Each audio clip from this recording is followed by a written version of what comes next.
நம்ம அறிவு எப்படிப்பட்ட அறிவு? குழந்தை பருவத்தில் பார்த்திங்கன்னா தெரியுங்க, தட்டில் சாப்பாட்டை போட்டு வச்சா நமக்கு எல்லாம் சாப்பாடு, பருப்பு, ரசம் எல்லாம் வச்சுருக்குறோம். அம்மா பருப்பு சாப்பாட்டை பிசைஞ்சு சாப்பிடு தங்கன்னு வச்சுருக்காங்க. இந்த குழந்தை இந்த வாயில் எடுத்த சாப்பாடை போடும்போது பார்த்திங்கன்னா தெரியும், தரையிலையும் கையை வைக்கும், தட்டிலையும் கையை வைக்கும். அப்புறம் அதுவே ஒரு வேளை அது ஏதாவது சிறுநீர் கழித்தாலும் சரி அல்லது மலம் கழித்தாலும் சரி, இந்த மலத்துக்கும் சோத்துக்கும் அந்த குழந்தைக்கு வித்தியாசம் தெரியாது. அது கையை எங்கே வேணாலும் வைக்கும். இந்த தாய் தான் பதறிக்கிட்டு போய் தங்கம் தொட அப்படின்னு போய் சொல்லணும். அம்மா தான் அப்படி சொல்லி சொல்லி சொல்லித்தான் இந்த குழந்தை அதை தொடாமல் இருக்கிற பழக்கத்துக்கே வருதா இல்லையா? அந்த தாய் சொல்லி கொடுக்கலன்னா நமக்கு எதுக்குங்க வித்தியாசம் தெரியும் போது? உணவுப் பொருள் எது, மலப்பொருள் எதுனே தெரியாமல் இதுதாங்க நம்ம அறிவு. அந்த தாய் மாதிரி அந்த பெருமான் தான் பயிற்சி கொடுத்து கொண்டு இருக்கிறவன். இது மலம்டா, இது வினைடா, இது மாயைடா, நீ அறிவுடையவன்டா அப்படின்னு தாய் மாதிரி நாளும் நாளும் பயிற்சி தருபவன் சிவபெருமான். அது நீங்கள் உங்கள் அறிவுக்கு அது விளங்கினாத்தான் புரியும். அப்போ தான் அந்த தாயின் சிறந்த தயாவான தத்துவனே என்கிற வரிக்கு பொருள் விளங்கும். இல்லைன்னா அந்த ஏதோ மாணிக்க வாசகர் ஆசையில் பாடிட்டு போயிட்டார், தாயின் சிறந்த தயான் சும்மா போட்டு வைப்போமே, 4 பிட்டு நல்லா நச்சுன்னு போட்டு வைப்போமே அப்படிங்கிறதுக்காக போட்டு விட்டாராட்டிருக்குது. தாயின் சிறந்த தயாவான தத்துவன் அப்படின்னு போட்டாராட்டிருக்குது அப்படின்னு நினச்சிக்குவோம். உண்மை அதெல்லாம் இல்லை. அனுபவத்தில் உணர்ந்து அந்த பெருமானின் கருணையை அளவிட முடியாது என்பதில் தாங்க திகைத்து போய் நின்று செய்வது அறியா சிறுநாயேன் யான் இதற்கிலனோர் கைமாறு கதறார். பெருமானே, உனக்கு நான் என்னத்தையா திருப்பி கொடுக்கட்டும்?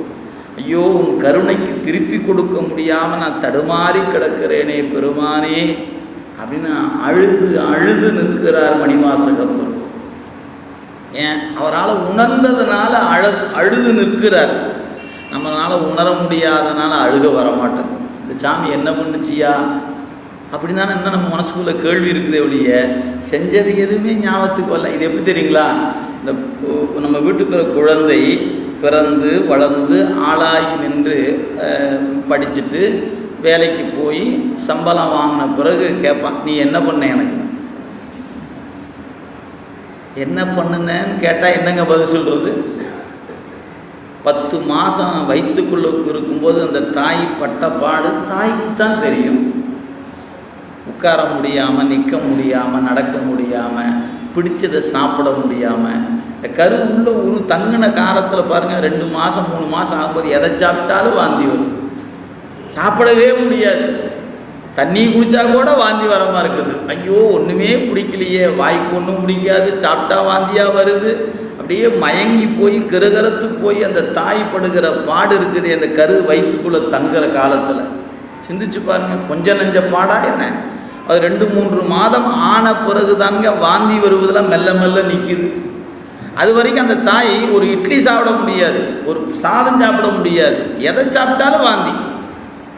அப்படியெல்லாம் வாந்தி எடுத்து போய் வைத்த 10 மாதம் அந்த குழந்தையை தாங்கி நின்று அது கரு இந்த மண்ணுக்கு வருகின்ற பொழுது செத்து பிறக்கக்கூடிய நிலையில் அந்த தாய் இந்த குழந்தை மண்ணுக்கு கொடுத்து அதோட முடிஞ்சு போச்சா என்ன? இந்த குழந்தைக்காகவே இரவு பகல் பார்க்காம தூக்கம் இல்லாமல் அப்படியே அந்த குழந்தையை நினச்சி அந்த தாய் அழுது அழுது அப்படியே தன்னுடைய உடல் அரவணைப்புக்குள்ளேயே வைத்திருந்து சிந்தித்து பார்க்கணும். அதெல்லாம் தான் நமக்கு அடுத்த நூலில் சொல்ல போகிறார். நமக்கு அடுத்து படிக்கக்கூடிய போற்றி பகருடை என்ற நூலில் அந்த தாயின் கருணையை நம்முடைய உமாபதி சிவனார் அருளி இருக்கிறார். அப்போ இந்த கருணையை எண்ணி பாருங்கள். இத்தனையும் பண்ணி வளர்த்து ஆளாக்கி எல்லாம் உணர்ந்துக்கு வேலைக்கு போய் கையில் மாத சம்பளம் வாங்கி கேட்குறான், நீ என்ன பண்ண எனக்கு? எப்படி இருக்கும்? தாய் ஒன்றும் வருத்தப்பட மாட்டேன். என்னடா பண்ணுவேன், நீ பேசத்தான் செய்வேன். நான் என்ன பண்ணேன்னு இப்போ சொன்னால் உனக்கு புரியாது, உனக்கு ஒன்று பிறக்கும் இல்லையா, அப்போ தெரியும். ஏன்?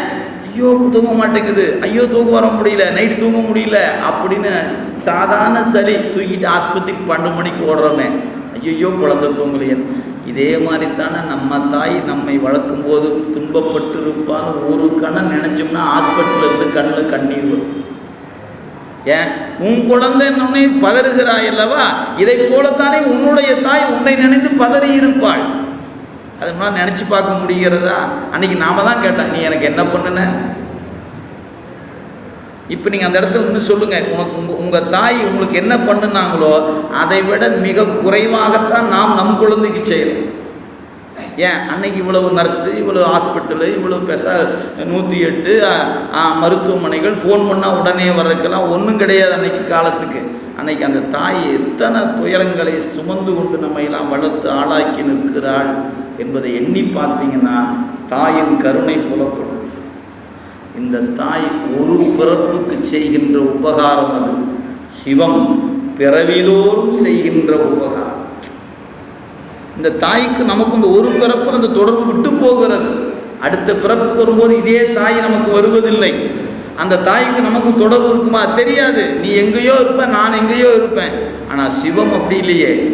நான் எத்தனை கோடி புறப்படுத்தாலும் என்னை தொடர்ந்து வருவது சிவம் மட்டும்தான். ஆனால் தாங்க தாயின் சிறந்த தயாவான தத்துவனி.